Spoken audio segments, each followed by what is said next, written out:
Hello guys, आप लोग कैसे हो। आशा करती हूँ आप लोग सब अपने घर में सब सुरक्षित होंगे और खुश होंगे। तो सबसे पहले गणेश चतुर्थी की सबको शुभकामनाएं। गणेश चतुर्थी था 19 सितंबर को, लेकिन लेट हो गया थोड़ा पोस्ट, तो उसके लिए सॉरी। तो मैं आज आपको ये बताना चाहूँगी कि हम गणेश चतुर्थी क्यों मनाते हैं, इसके पीछे की कहानी, और साथ में इस दिन क्यों होता है चंद्रमा को देखना मतलब ख़राब क्यों माना जाता है।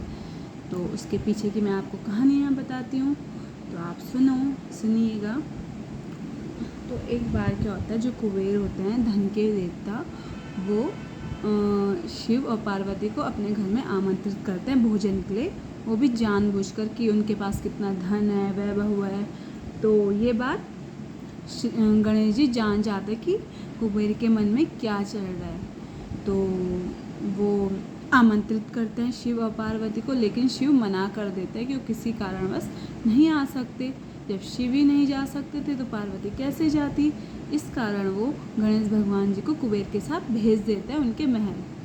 तो कुबेर जी उनको अपने साथ ले जाते हैं और सभी को, जो भी वहाँ पर लोग आमंत्रित होते हैं, सबको खाना परोसते हैं, फल भोजन सारी चीज़ें।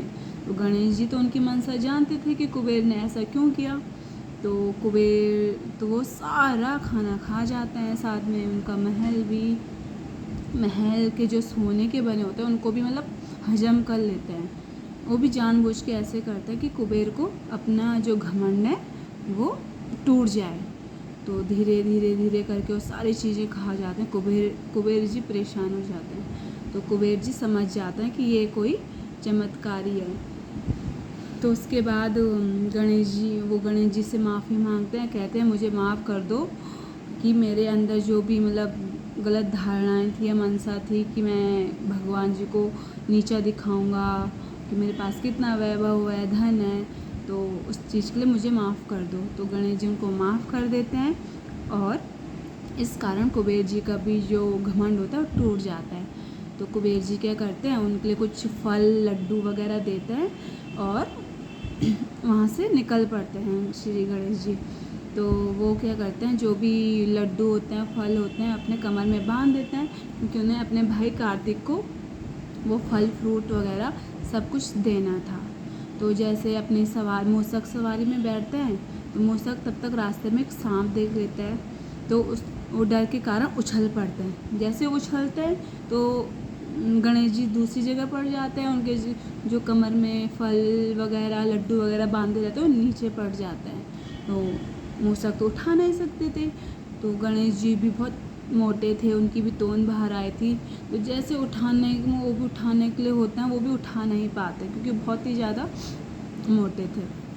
तो तब तक एक हंसने की आवाज़ आती है, हंसने की आवाज़ आती है, वो बोलते हैं कहाँ से आ रही है, कहाँ से आ रही हो। जब देखते हैं आसमान की तरफ तो उधर चंद्रमा उन पे हंस रहे हुए होते हैं।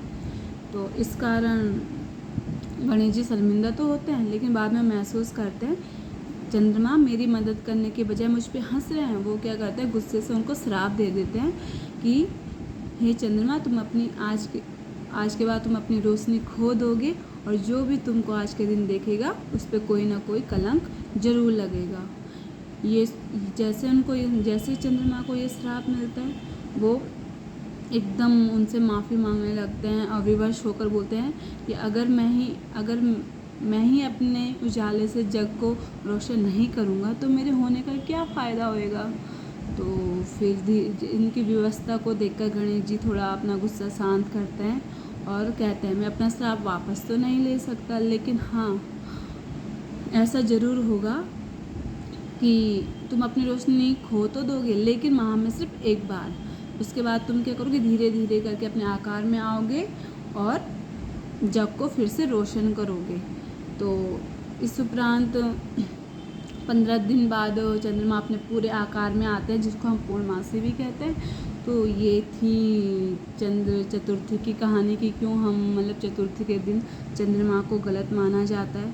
तो फिर दूसरी है गणेश जी की कहानी कि क्यों पहले उनको शुभ कार्यों में पहले गणेश जी का ही नाम क्यों लेते हैं, हम गणेश जी की पूजा क्यों करते हैं।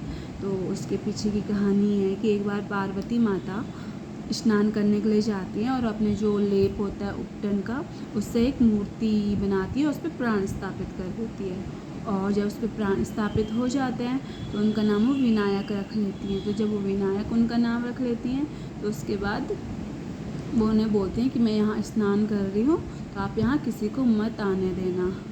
तो गणेश जी तो सच्चे वो थे मातृभक्त, तो वो द्वार पे खड़े हो जाते हैं। तब तक वहाँ से शिव जी अंदर की ओर आते हैं। जैसे शिव जी अंदर की ओर चलते हैं वो एकदम बोलते कि तुम यहाँ नहीं जा सकते हो, यहाँ मेरी माता नहा रही है। तो इस पे शिव जी को बहुत क्रोध आ जाता है। तो उनके बीच काफ़ी बहस वगैरह होती है। तो इस कारण क्या होता है, शिव जी इतने क्रोधित हो जाते हैं, वो विनायक का सर ही काट देते हैं। तो जैसे पार्वती माता बाहर आती हैं तो वो बहुत ही ज़्यादा क्रोधित हो जाती है कि तुमने मेरे पुत्र का सर काट दिया, ये हमारा पुत्र था। तो शिव जी को भी बहुत ज़्यादा बुरा महसूस होता है कि अरे यार ये मेरे हाथों से क्या हो गया। तो उसके बाद फिर शिव जी अपने गणों को कहते हैं कि तुम उस इंसान का या उस चीज़ का सर लाओगे जो माता अपने पुत्र से विपरीत दिशा की ओर सोई रहेगी। तो पूरे जंगल में जाते हैं और वहाँ पर एक हथनी अपने बच्चे से विपरीत दिशा में सोई हुई रहती। तो लोग जो हथनी के बच्चे का सर काट के विनायक के सर पे लगा देते हैं। तब से उनका नाम गणेश जी पड़ता है, गजानन भी कहते हैं। और इसी दिन से शिव जी ने उन्हें वरदान दिया था कि कोई भी शुभ कार्य होगा तो सबसे पहले गणेश जी की ही पूजा की जाएगी। तो ये थी हमारे गणेश भगवान जी की कहानी, जो पूरे संकट को हरते हैं और पूरे शुभ कार्य में सबसे पहले गणेश जी का ही नाम लिया जाता है। तो आपको मेरी कहानी अच्छी लगी तो प्लीज़ ज़रूर मैसेज में लिखिएगा। और आप सभी को गणेश चतुर्थी की शुभकामनाएं। थैंक यू, धन्यवाद।